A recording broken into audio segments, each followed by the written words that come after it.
What's good, YouTube, man? It's your boy Stay Light 16, man. I'm back with another video, man. First, I just want to say, man, RP Aaliyah, man. I definitely want to say RP, man. Like, sometimes with me, bro, I just tune in and just go back to, like, the older music, bro. On some real shit, bro. But today, man, we got, man, the terrifying last minutes of Aaliyah, man. It's fucked up, bro. Like, she definitely been murdered, bro. That's for sure, bro. Like, I don't know what was. It's sad that nobody nobody was accountable for her death or nothing. Like, man, it's just shit sad, bro. And I ain't gonna lie, as a kid, bro, I didn't even know she passed away. I knew she passed away young, but I didn't even know she passed away so young, bro. Like, she was 22, bro. That's literally my age right now. Well, I'm 21, but shit, that's damn near my age right now, bro. If she was still here right now, she would be, what, 43, I think? 20, 20, 22. Yeah. Yeah, like 43, bro. Like, it's crazy, bro. I'm keeping the book, bro. I feel like she would have definitely been like, you know what I'm saying? Better than Beyonce, bro. I'm keeping the book, bro. It's just that, it's just sad that shit got, her life got taken to her so unfairly, man. It's fucked up, bro. She was on her way to the top, man. Just sad, bro. But I'm gonna get into this video. You know what I'm saying? And see, you know what I'm saying? Cause I did hear like things like she didn't want to get on the plane, and somebody forcefully drugged her and brung her unconscious body on the plane, bro. And then it just crashed out. Like, the plane just crashed. Like, definitely some weird shit, bro. That's fucked up, man. RP Aaliyah, man. She would have definitely been top star, bro. Like, classic, man. Like, love her music to this day, man. Shit crazy, bro. But like, comment, subscribe, y'all. Let's get straight to the video, man. Shit. Man.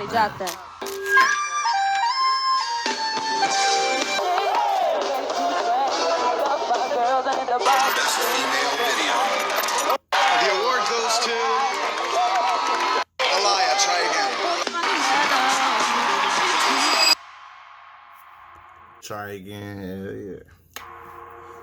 At the height of Aaliyah's career, she made her mark on the world as the princess of R&B and was on her way to becoming an all-time legend. Her crisp soprano voice was laying the groundwork for an entire generation of contemporary R&B, pop, and hip-hop artists. And at 22, she had already broken several records as perhaps the most successful female artist of her time. Bro, at 22, bro. Like I said, I didn't know she was that young when she passed, bro. I thought she was like at least like what, 25, 26, like. And then just me being at this age, and then, man, that shit crazy, bro. Like, but while riding on the wave of success, Aaliyah got into a fatal crash that would take her life and plunge Detroit and the world into deep-seated grief. That's why I don't ever want to get on the plane, bro. I'm just keeping a bug, bro. Like, you just never know, bro. That one fuck up, bro, it could just happen, bro. Like, now, the only way I could think of you surviving the plane crash, you feel me? Maybe like it hits the water, because it's gonna float for a little bit while y'all try to escape and shit. But like, you're gonna have to have you know what I'm saying, a ride, a boat or something. Like, you know what I'm saying? Like, I don't know, man. It's just too risky, man. I'm just gonna keep myself on the ground, bro. Just keeping a bug, bro. Like, that, and it's it. But this right here, this is just not no regular plane crash, bro. This is some weird shit. To a point they had to drug her to get her on the plane when she didn't want to get on. Like, it's just weird. That shit weird, man. It's more than the crash, bro. This shit was, I don't know, bro. This shit sounds set up. I'm just keeping them up. It's fucked up. This is the story and tragic death of Aaliyah, the princess of R&B. I don't know why you ain't put murder. It's basically murder, bro. I ain't trying to hear none of that. That girl been murdered, bro. On January 16, 1979, Aaliyah Dana Houghton was born in Brooklyn, New York, the daughter of Diane and Michael Houghton. However, the family moved to Detroit when Aaliyah was only 5 years old. She grew up in a musical family, with her mother Diane also being a singer, and her father Michael working as a factory manager. In addition to music, Aaliyah also had a passion for acting and dancing, and she began performing at various events at an early age. While attending Jesu Catholic Elementary School there, she was cast for the play Annie. She liked this play so much that it inspired her to become an entertainer. Entertainment was in her genes. In addition to her mother, her uncle Barry Hankerson was also in the music business. He was the founder of the record label Blackground Records and was married to famous soul singer Gladys Knight. From childhood, music was a passion for Aaliyah.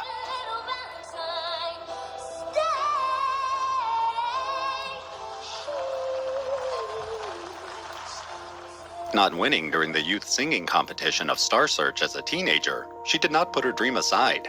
She was determined to develop her singing talent and pursue her music career. At just 11 years old, she had the opportunity to perform for 5 nights with Gladys Knight in Las Vegas. It was an experience that would stay with her forever. Aaliyah continued to work hard and study to improve her singing talent. In 1997, she graduated from Detroit Performing Arts High School with a perfect GPA of 4.0. For Aaliyah, this was just the beginning. She knew her dream of becoming a world-famous singer was far from fulfilled, and she was determined to do whatever it took to get there. Her family fully supported her career and played a major role in her success. They took her to music lessons and financed all the associated expenses, in addition to being her support and companion. When I told my parents that I wanted to embark along this path, said Aaliyah, they were with me all the way. They were the ones who shuttled me back and forth to my vocal lessons, dance lessons, private guitar, play rehearsals at Jesu Elementary School, and they even saw to it that the sets for the plays were transported to Marygrove College in Michigan. That's dope as fuck, bro. To have parents like that, bro. Like, real shit, bro. Because one thing I be seeing online sometimes, like, I'm not trying to connect the internet shit to real life, but some people be saying certain shit just like, I don't know, just certain shit. It's like one thing as a parent, bro, I don't like when parents do is like when they try to kick their kid out soon as they turn 18. Like, what? Like, you brought this being here. You brought this life here, bro. The least you could do is at least let the man get on his feet, then start living on his own. You feel me? Like, you just kick him out as soon as he turn 18, bro. Like, that shit don't make sense, bro. That shit fucked up, bro.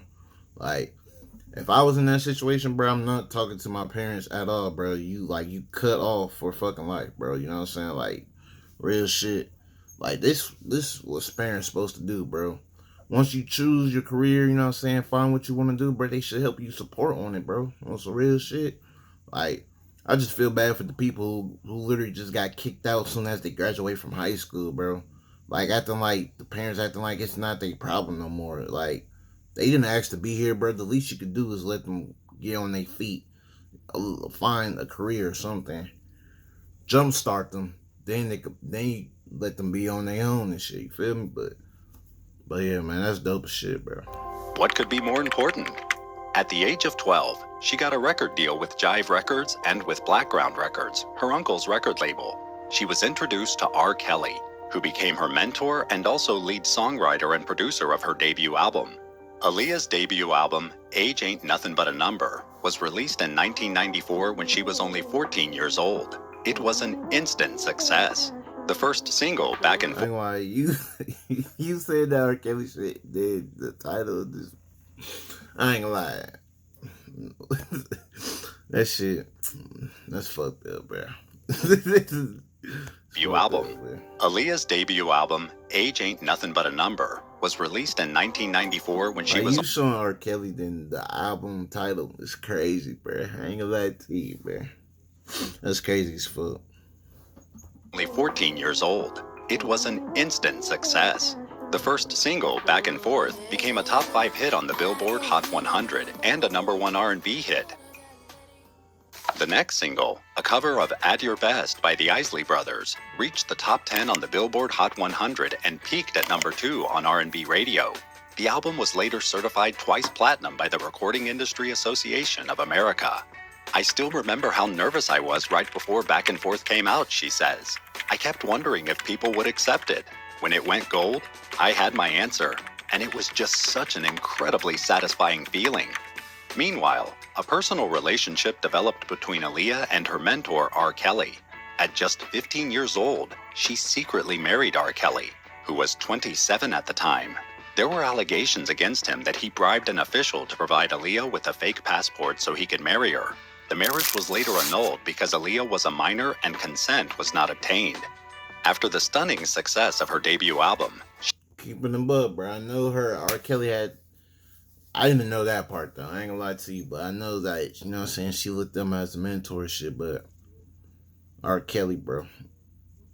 That's weird as shit, bro. I know you got some other countries, you know what I'm saying, they consider like 16 to be grown and shit, but it's just, I just don't get how you could be attracted to somebody like that's so much younger than you, bro. It's just weird as hell, bro. I just don't get it, man. It's just weird. Like, she's literally a kid, bro, and you try to hook up with her, like, what the fuck is wrong with you, bro? Like, it's weird. Now, you know what? I don't even want to get into this topic, bro. I'm not going to do it, bro. I'm not going to say some shit because y'all going to say, what the fuck? she left Jive Records and signed with Atlantic Records, where she collaborated with Timbaland. I was going to say, I'm going to keep it, but is she like the R. Kelly, blah, blah, blah? You should at least wait till she turn 18. Then y'all can do what y'all want to do, you feel me? But other than that, bro, shit weird, bro. Nah. Was later annulled because Aaliyah was a minor and consent was not obtained. After the stunning success of her debut album, she left Jive Records and signed with Atlantic Records, where she collaborated with Timbaland and Missy Elliott. Her second studio album, 1 in a Million, also became a huge success and that shit hard, bro. I was just literally listening to that the other day, bro. Literally vibing with that bitch in the whip, bro. No cap. it's considered one of the most influential R&B albums ever. The album was certified platinum twice and became an international hit. Aaliyah performed in various countries around the world, like Europe, Japan, and South Africa. I love working with Timbaland. He understands what I can do and always wants to try new things. We have a great chemistry. We are musical soulmates, said Aaliyah. After the release of her second album, Aaliyah worked on several projects, including releasing new singles and creating soundtracks for movies such as Anastasia. In 1999, she got her first major role in the movie Romeo Must Die, beginning her acting career. I studied for 1 month in preparation for the fight scene in Romeo. My brother Rashad and I took some martial arts classes when we were younger, so I had some knowledge of the process. Jet Li is really amazing. He's such a natural. He just came in and did his part. It only took 3 days to shoot. At the MTV Movie Awards this year, a lot of media asked me if there were any categories that I would like to see added to the awards. Actually, I would. Best hug and dance scene. In the movie, Jet Li and I never have a kissing scene, but we do have a hot dance sequence. I will never forget the RMD team and their kindness towards me, my brother, and my mom and dad. I wonder how. In 2001, she worked on her second film, Queen of the Damned, in which she played the role of an ancient vampire queen. While working to develop her acting career, Aaliyah never forgot music. In July 2001, she released her self-titled third album, Aaliyah. The album debuted at number 2 on the US charts and sold more than 2.4 million copies worldwide. Unfortunately, the success of Aaliyah was short-lived. On August 23, 2001, Hey, man, she passed away in 2001. Damn, bro. Dang. I was born in 2003, bro. Dang, that's crazy. Dang. Aaliyah and employees of Virgin Records America flew to the Bahamas on 2 flights using a Fairchild Metro 3, chartered through Sky Limo. They were there to film the video for her song, Rock the Boat. Since they finished filming early, they decided to return to Florida on August 25th, even though they had initially planned to travel the next day. On August 25th, 2001, Aaliyah and her crew headed to the Marsh Harbor Airport in the Bahamas. Her crew included pilot Luis Morales, hairstylist Eric Foreman and Anthony Dodd, security guard Scott Gallion, makeup stylist Christopher Maldonado, Blackground Records employees Douglas Kratz and Gina Smith. When they arrived at the airport, they were disappointed that the plane they had chartered for the trip had not yet arrived at the scheduled 4:30 p.m. time. Aaliyah and her crew had become slightly impatient. Finally, at 6:15 p.m., the twin-engine Cessna 402 plane arrived. The designated plane was smaller than the Cessna 404 they had originally arrived with. The plane was flown by Luis Antonio Morales. He was a 30-year-old experienced pilot. He began flight training in 1985 and in 1999 obtained a private pilot's license for single-engine aircraft. He had joined Blackhawk International Airlines on August 23, 2001, just 2 days before the accident. Before they could leave, Lewis had some disagreement with the crew because he warned them that there was too much weight on board for a safe flight. But because they had waited so long, they were going to leave anyway. According to several sources, Aaliyah was known to be a nervous flyer. On this fateful day, she was very anxious about getting on the plane. She had a headache and felt uncomfortable because of her nerves, so she decided to spend some time in the back of the cab that took them to the airport. As she sat there, one of the crew members approached her to ask what was wrong. When she expressed her concerns about the plane and the flight, she said she did not want to be on the flight. Kingsley Russell was just 13 years old when his stepmother drove the Star and her crew. It's crazy, bro. Like, I always believe in your gut, bro. Like, I always believe in your gut, bro. It's crazy because, like, man, she would have, like, this shit could have been prevented. And she would be still here, bro. She would be like 43, bro. But somebody literally drugged her and forced her ass on there while she's unconscious. Like, that's what I heard, bro. And that's fucked up, bro. And her gut was right, bro. Man. But she couldn't do anything, man. That shit fucked up. To the airport. His family ran a cab business in the Bahamas, and he worked as a baggage carrier to earn some extra money. According to his recent statement, the singer refused to board the plane when she first saw it. She decided to go back in the car and had been given a sleeping pill. As the other passengers and pilot loaded the plane, Aaliyah fell asleep at the back of the cab.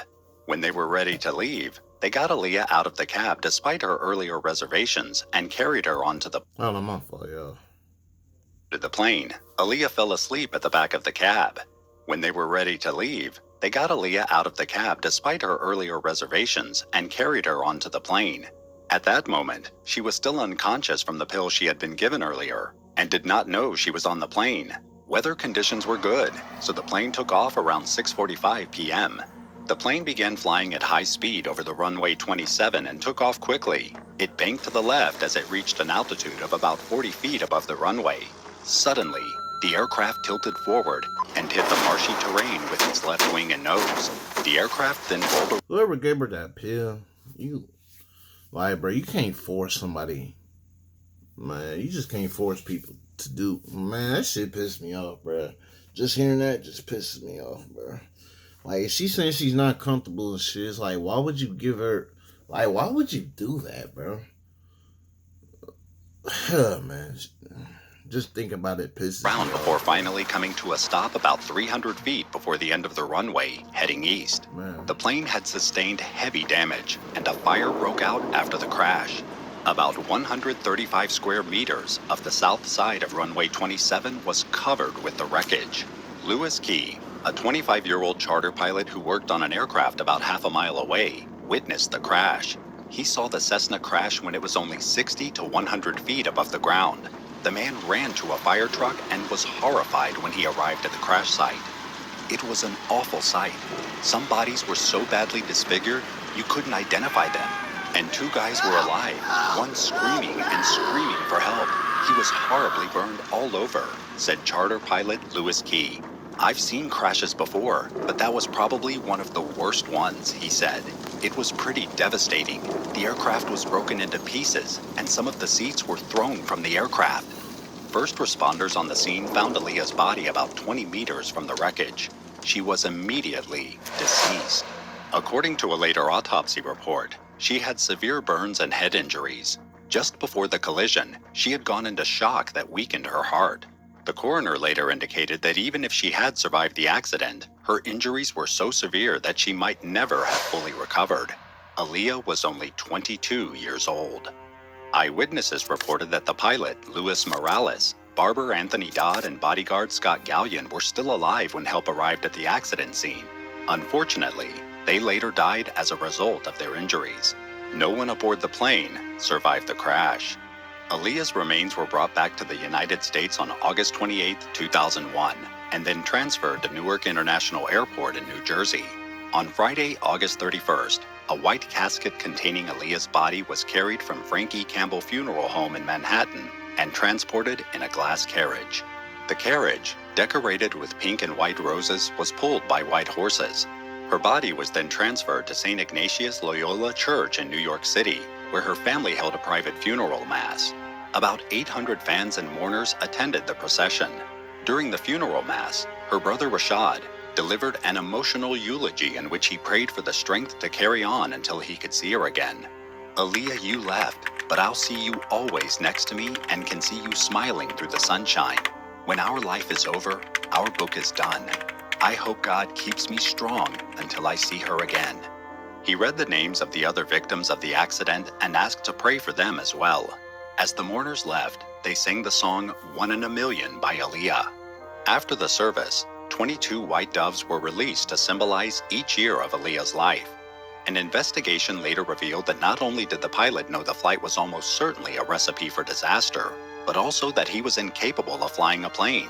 He had falsified his license to get a job with the charter airline Blackhawk International Airways, and thus was not a licensed pilot. Moreover, this was his first day on the job with this airline. Toxicology reports also found traces of cocaine and alcohol in his body. It was further discovered that the plane was carrying 700 pounds and one passenger more than allowed. In addition, the cargo was not properly positioned, making the plane difficult to control in the air. I'm telling you, bro, that shit was an accident, bro. I'm not trying to hear it, bro. You literally had somebody drug her, give her some sleeping pills, bring her body, bro. Like, dang, you telling me this dude wasn't a pilot? Like, nah, bro. Nah, this shit was a setup, bro. This was murder, bro. This was no fucking plane crash accident, bro. I'm not trying to hear that shit. This was definitely murder, bro. Definitely some weird shit going on. Man. Aaliyah's family later sued the airline, Blackhawk International Airways, for wrongful death and agreed to an out-of-court settlement. Aaliyah, aka Baby Girl, aka Princess of R&B, will always remain a legend in the hearts of millions of fans from all over the world. Even after her death, she has remained a commercially successful artist, with more than 8.1 million albums sold in the U.S. Like, bro, her shit is timeless, bro. Her music is timeless, bro. Like, real shit, bro. Telling you, bro, she would have been, like people say, Queen Bee, you know what I'm saying? She would have been bigger than Beyonce, bro. I ain't trying to hear it, bro. You know what I'm saying? No shots at Beyonce, you know what I'm saying? But she would have definitely been bigger than Beyonce, bro. For sure. But her shit timeless, bro. Like, her music is never getting old, bro. It's never. And 24 to 32 million albums sold worldwide. She received the award for Favorite Female R&B Artist and Favorite R&B Soul Album for her album Aaliyah at the 2002 American Music Awards. Winner is Aaliyah. We accept this award in the name of Aaliyah and her devoted family and friends. What up, baby girl? We miss you. The last music video Aaliyah recorded before her tragic death, Rock the Boat, premiered on BET's Access Granted on October 9, 2001. Two of her posthumous singles, More Than a Woman and I Care For You, peaked in the top 25 of the Billboard Hot 100, and More Than a Woman became #1 on the UK singles chart, making Aaliyah the first deceased female artist to achieve a #1 position on the UK singles chart. Aaliyah lived an amazing life that touched everyone around her positively. Gladys Knight told a source that Aaliyah was brought up in the old school. She was a sweet, sweet girl. She would walk into a room and you would feel her light. She'd hug everyone, and she meant it. Although her life tragically ended before she could achieve her full potential, she will always be remembered as the Princess of R&B.